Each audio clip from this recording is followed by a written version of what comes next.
So this video is college was a scam. Why so many grads can't find work. I have some thoughts.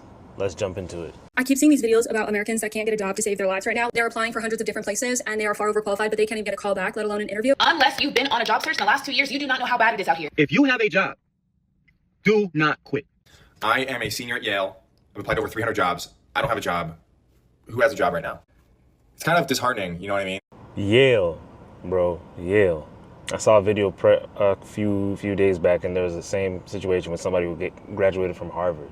Crazy, man. Like, the school is pretty expensive, and I haven't been able to get a full-time job. And I'm an econ major. I have a 3.5 GPA. And so, I don't know, I've been using this app called SideShift to get some part-time jobs. Definitely recommend checking it out. But yeah, I mean, I don't really know what I'm going to be doing for a full-time job. Can people let me know, like, how they're getting jobs? All right, quick rant. This is going to be about the job market, so lock in. So I just graduated from Yale University, an Ivy League here in America, and I still don't have a job. This might be shocking to many, but the job market is just piped right now. I really don't understand how people are finding full-time jobs. I really don't get it. Throughout the school year, I was actually working some different jobs, doing some random bachelorships and UGC creation positions for SideShift, but like I need a full-time job. Like the clock's ticking right now. I don't know if this is a rant or like a cry for help, but like if anyone can help me find a job, or if SideShift, if you're listening, if you're offering full-time jobs, please reach out. I need something, please. I know it's like maybe cringe to come on here like crying or whatever, but I don't care at this point. I've applied to like 28 internships and been accepted to literally none. So, and then, not to mention, I applied to non-internships like freaking restaurants where it's like they have underage children working there who have no experience, and then they don't want to hire me, and I'm like, I go to college and you're hiring all these high schoolers because they're like young and you want to flirt with them, but you don't want to flirt with, like, don't. Jobs don't hire people. It's really crazy. You know, I was talking to my dad a few days back, and I was just to see what, you know, others are thinking about this who have been in the job market for a little longer. I asked him, oh, what are your thoughts on the job market? Because I'm seeing a lot of craziness going on. And my situation is not too much different, but we'll get into that in a moment. But I asked him, and he said, well, the job market is excellent. In my head, I'm saying, that is not what I'm seeing. That is probably the first time I've heard somebody say the job market is excellent. Maybe for people who have been in the industries for so long, but even then, you see a lot of people that are saying they're in senior roles that just got laid off. You had the Microsoft situation that just happened, over 6,000 jobs, I believe it was, that were just dropped. People were just kicked off. And then it's just crazy, man. It's just crazy. I don't know. What do you guys think about that? Do you guys feel that some people are in a way out of touch with what it is in current day, especially if you want to, how it is currently after basically the virus? Or has things not really changed? It's always been like this? Because to me, from what I'm seeing, and then we're clearly seeing it here, that's not the case. Right now, everyone is cooked, bro. So I don't know, man. I don't know. A lot more.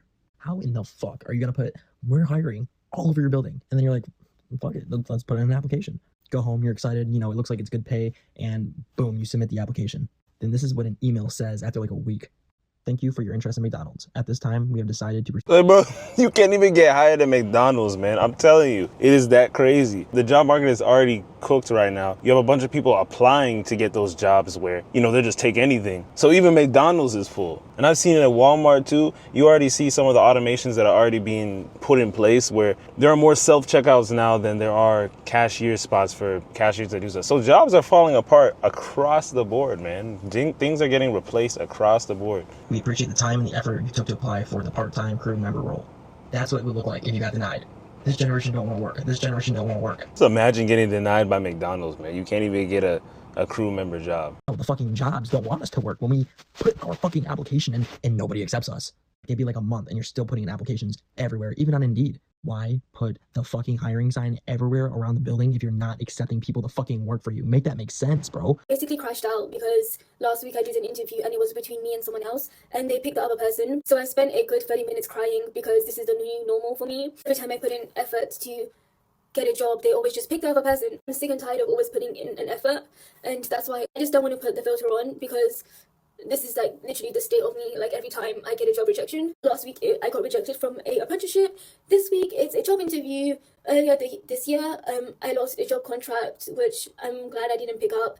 Then I got rejected from another interview and another one. So I just wanted to show you guys that, yeah, this is what people go through. I don't know, 3 years ago when I started my internship at a utility, tech utility company. And I think I've always kind of been this way. although I consider myself to be introverted, I guess I more so fall like in the middle of the, what do you call, omnivert. You can't convince me otherwise to say that I'm an extroverted person, because I would say I force myself a lot of times to do that. So maybe I come off that way, but nah. But I've always made it an effort to get to know people, whether it's in my space, who I'm working with, and beyond that. I've always made it an effort to do that and to kind of put myself out there in a way, even though, you know, a lot of times internally you get that resistance of doing that, because you never really know. You see stuff like this and it's like, it's just crazy, man. But I started my internship 2 years ago, and from out the gate, I made it a thing for me to just get to know people. They have these meetings that you can do called get to knows. Basically, I'm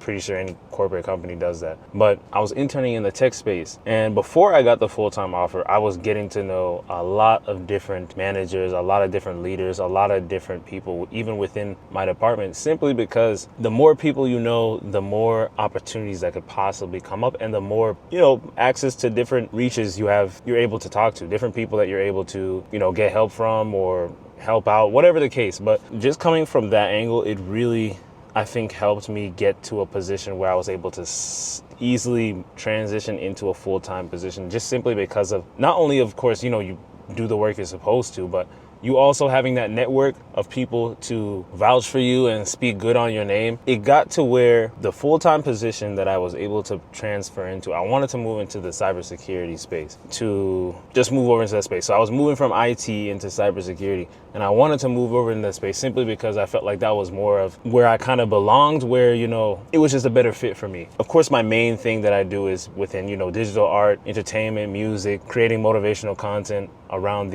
myself and the digital character Kaden and everything. But you have on the other channel, this is more of like a reaction, but you have that, and then outside of that, technology was always a thing that kind of interests me. So, and of course, you know, that works into having understanding technology works into whatever else that you're doing, because if you understand how to work a computer, you can fix a lot of things by yourself. And again, if you understand how to work a computer, you can do a lot of different things, like, you know, moving to Photoshop. Once you have an understanding of how to learn and how to attack certain things, it makes it a lot easier. But anyway, I digress. I'm getting off topic. I got to the point where I got my internship simply because, of course, of the work that I did, but on top of that, having the network. I say all that to say I was able to get a full-time position without even meeting the hiring manager in person or anything like that. We probably only talked once or twice. And of course we clicked and everything was really cool. And of course he's just as cool as the person I was working with, but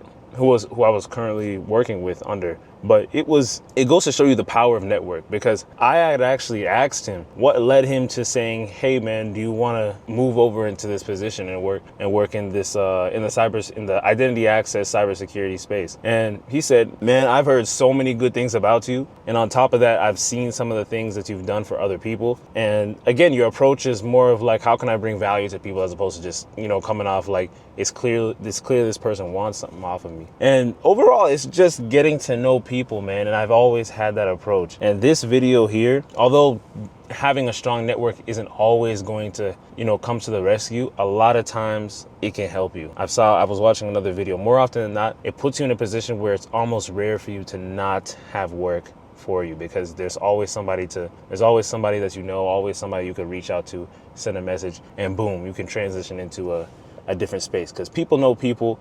And the more people you know how it goes, right? I yap all of that to say that having a network is strong, man. Before I was into tech and cybersecurity and IT and stuff, I was doing high ticket closing, account executive, that kind of stuff, for real estate offer, tech sales offer, that kind of stuff. So all of that, plus this is what I'm doing right now. I still get messages from people saying, hey, we need help for this role, we need a closer for this, we need an appointment setter. There's always work around me. But because of that initial work you've done, that's what kind of gets you to that position, man. Yeah, overall, a strong network is really what's going to help you. But we'll continue the video. So I'm a few minutes early to my third and final interview for a position, and I am a fresh graduate, and I just want to come on here and give a little bit of insight to, that's so cute. You thought you were going to get the job, and you thought you were qualified to give people advice? Look what you got today. Yeah. This whole job search shit is so belittling, dehumanizing, and exhausting that it is like, I haven't even been applying. Number one, I thought I was going to get this job. Number two, I'm just tired of the rejection letters. I'm tired of getting a rejection email at 2 in the morning knowing that it was an AI system, and me knowing if a human would have saw that, I'm definitely qualified at least to be spoken to once. I'm tired of unprofessional recruiters who call you and I'm going to pass your information along to the hiring manager. Make sure that you're looking out for an email. Never get an email. Never hear from anybody. I am tired of all of it. I'm tired of going on LinkedIn and seeing a post that was posted, not even kidding when I say this is no exaggeration, about 5 minutes ago. I'm tired of seeing them have over 100 applicants. I'm tired of going on job postings, reading job descriptions, and be like, yeah, I got this. Going to the end, 3 to 5 years of experience. Some of them even say internships don't count. Okay, so those 3 internships that I have that equate to over 2 years of experience on my resume, whether I did them or not, those don't count. What? So that first clip, yeah, that was my first time getting to the final stage, the final interview. After Everybody's situation is different. I think where my position kind of fell into, I worked an internship. It was a Fortune 500. It's a Fortune 500 company. And I didn't even feel the need to look elsewhere because I just really liked the culture of who I was working for. But not everybody has that situation. It can be really difficult when you're working at one company, maybe doing an internship, and you're like, I don't know if I want to be full-time here. And you switch around, and then you get to a company maybe that you want to do, and maybe they don't have a position for you, or it's just different situations or things that you can't predict come up, and it's just a mess, man. I can really see how this stuff can be difficult, and you can understand sometimes why people say, is college really a scam? Because maybe 20, 30 years ago, you go to college, you are pretty much guaranteed a job right out of there, and some of people even already being in a job before they finish it. But nowadays, you have to, from the moment you get in there, you got to be networking, getting to know people, because you can't just expect to do your classes and get out and have a job at this point. And then also you got to consider what it is you're majoring in. It's a lot of factors, man. we're sending in at least, I've applied to about 400 jobs in the last 2 months, 3 months, whatever. I started in October. 4 months. When I tell y'all I could have sworn I got that job, this lady brought me out to my car. We were sitting there, for an hour, not even really talking about the position, not even really talking about my experience, just talking, being cool, just getting to know each other. What happened? And I bet you, because I'm going to ask her, I'm about to send her an email and be like, thank you for your consideration. I would really like to know, why did you move on to another candidate, considering I felt as if I had the experience and, developed a fairly cool relationship. And it can just be exhausting. It can just be exhausting. Constantly having to maintain this happy personality, like, oh no, everything's cool, when bro, you're over here internally you're panicking, externally and everything just seems like it's going crazy. And then you go online and see videos like this, nobody's getting a job, but maybe a few people around you are fine. I can really understand, man. Relationship with you. Why did you move on? I can almost guarantee you she's gonna say years of experience. I don't understand why it is so difficult for people who are fresh out of school to find something that's not fucking Subway.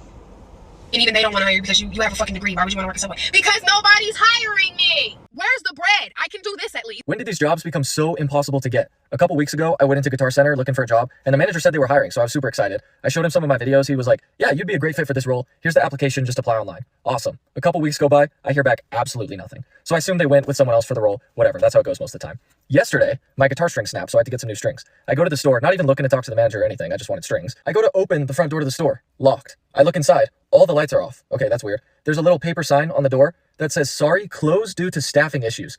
Are you kidding me? Are you telling me you'd rather have the store closed than have me working it? And it's not like they're going out of business either. I single-handedly keep that Guitar Center in business. So now I don't have any guitar strings. But the good news is I did end up landing a summer internship by some miracle at an awesome company. So I'll be selling my soul to corporate America. You have some people that'll go to the extent of not wanting to hire anybody, so they'll put on their entrance or wherever that, oh, we're hiring, just to make it look like they're growing, they're a growing organization, everything's cool. Internally, everything's a dumpster fire actually, and they don't even want to fix anything. They don't want to hire anybody else, but they want to look like they're a growing company. So they have a bunch of people applying that they're not even caring to look at. And then you run into a situation like this guy.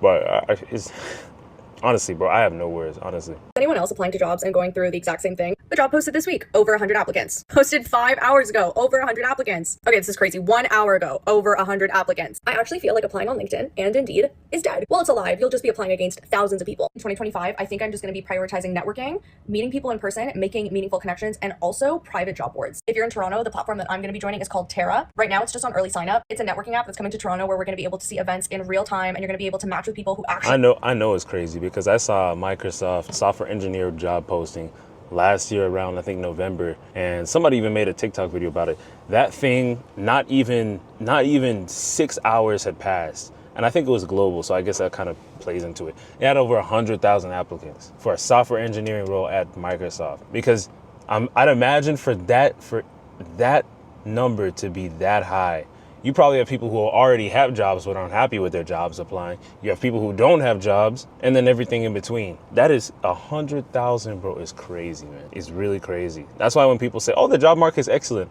I don't really think you have an idea of what things are looking like. Maybe it's excellent for you because maybe your network is probably really good, or you're in a position where, you haven't been on the job market for, 4 or 5 years. But from what I'm seeing, man, and maybe it's just my perspective, I don't know. But from what I have seen, it's the exact opposite of what some people are saying, that, oh, the job market's fine, man. Have the same interests you have, but the part that I am the most excited for is the private job board, because I need to start applying to these jobs that are on these boards before they make it to LinkedIn. And there's thousands of applicants. If you're looking for a job right now and feeling discouraged, just know that I applied to 1,623 companies before I got my current job offer. Throughout the whole process, I kept a really detailed list of all my applications, my interviews, everything I did, and I just tallied up a bunch of statistics. And my jaw's on the floor, I cannot believe it. But it may make you feel better if you're feeling really frustrated with the job search right now, so let me share. Okay, I received 795 total rejections. I interviewed with 61 different companies, so 60 of those rejections came after I'd done some kind of interview of sorts. I did 112 total interviews, and the most interviews I did with any single company was 6 rounds, 9 total calls, and I got rejected. I also did 32 total assessments, so this could be like case studies, take-home assignments, coding challenges, and just hypothetically, if you were to assume that each interview was 30 minutes, which many of them were longer, much longer, 112 interviews times 30 minutes, that equates to 56 hours of interviewing. And last thing, the job that I ended up getting was 4 rounds of interviews, each 30 minutes. This is my 3rd full-time. I'm telling you, just hearing that stuff is exhausting. Imagine you go through even 1,000, even 500 job applications, and some of them you book a interview and you're going through that process. That's just exhausting, man. And then at the point where you finally get a job, it's almost as if, bro, I'm tired, man. it's insane, bro. Seriously. I don't want to undermine the work. I don't think undermine is the word I'm looking for. I don't want to downplay is the word. That's the word I'm looking for. I don't want to downplay the work that I've done personally to get to a position where I am, where, my professional career is concerned, and then, of course, my personal career and everything. Basically, between the technology side of things that I'm doing and the entertainment side of things, the more things that I'm a little bit more passionate about, you could say. I wouldn't want to downplay that, but at the same time, when I look at some of the ways things have worked out for me, and you compare it to somebody else, sometimes it's even better, but a lot of times as well, it's even worse. They're dealing with a lot of different situations that many times is outside of their control. And having that understanding makes me personally want to push myself harder, not want to let up, just for that very reason that you never know when you might run into a situation that you can't control and you don't know what to do, man. And you want to make sure that in that position, if that, God forbid, happens to you, that you have something to fall back on, or you have whatever it's emergency funds or whatever the case, and you don't have to stress as much. Because situations like this, imagine you lose a job and then you have to be going through processes like this, over 1,600 job applications before this guy booked something. I mean, the amount of stress, bro, I can't imagine. Corporate job, and I will say I have never ever had to apply to nearly as many jobs in the past. Like the job I had before this, that one I remember being kind of tough to find, and I think I applied to like less than 200. So if you're facing a lot of rejection, you feel like it's endless applications, let this be your motivation, because you just gotta put your head down and do the work and you'll see results. Bro, I'm not gonna lie, finding a job in 2025 is one of the worst and most difficult things you have to go through the job market process, because they ain't trying to hire nobody. They'll say, oh, we are hiring and stuff like that, but bruh, they're only selecting the people that's fit for that position or some old ass person. Like, you can just submit your application online and shit. I've seen even older people saying they can't find a job. So it's crazy. Then you get the email back saying if it corresponds to their requirements, a member of the recruitment team will contact you. Then you'll hear something back within the same day or a couple days later saying, we have received your application, but we have decided to pursue other candidates. Or in that same email, it says, oh, we found another candidate that's suitable for the role. And I'm just like, what the fuck, man? It's just like, bro, we're cooked. Like, job market, I don't know. What could you say? The job market is saturated, man? Is that what it is? Bro, this stuff is exhausting, man, to see some of this. I'll probably only do one video, maybe a few on this topic, because this is just exhausting, man. It's crazy. I can't imagine. And even outside of, up to the point where, I had gotten a full-time position, I was applying, I think almost to, not as much as the guy said 1,600, not as much as that, but a little bit over 1,000, man. And, you get a couple of interviews, but it hits different when you already have a position that you're kind of happy with, and you feel like you're going to be moving into a better position within the company you're already in, and you're applying for other spots. to see if, you know, something better is out there. But at the same time, it hits different, right? Because you have something that's currently funding you. You have something that's giving you money. So it's not as much stress as somebody who is on their last legs and they still got bills coming in and they're on borrowed time. So yeah, man, even now, this stuff right here, the YouTube, the music, the digital art, the world building, the story building on my personal brand and business side of things, all of that is still moving forward simply because you cannot rely on one source of income. At the end of the day, anything can happen, and business is business. Business is business. I try to look at it from that perspective and not necessarily, you know, have some sort of hate towards how a corporation works. Because again, at the end of the day, business is business. And although this stuff may not be done, you know, the best way or the right way sometimes, that's how things move. Seeing how these things have played out for so many people, that's how I've always had my approach, thinking of what is the next step. If I was to lose my job tomorrow, I have a bunch of other people I could reach out to for a sales job, for a high ticket closer job, or, you know, go somewhere else, or just double down on what I'm doing from the content side of things and reach out to the people that I need to get things moving in that direction. But it's a lot of things. It's really, you got to find a balance sometimes.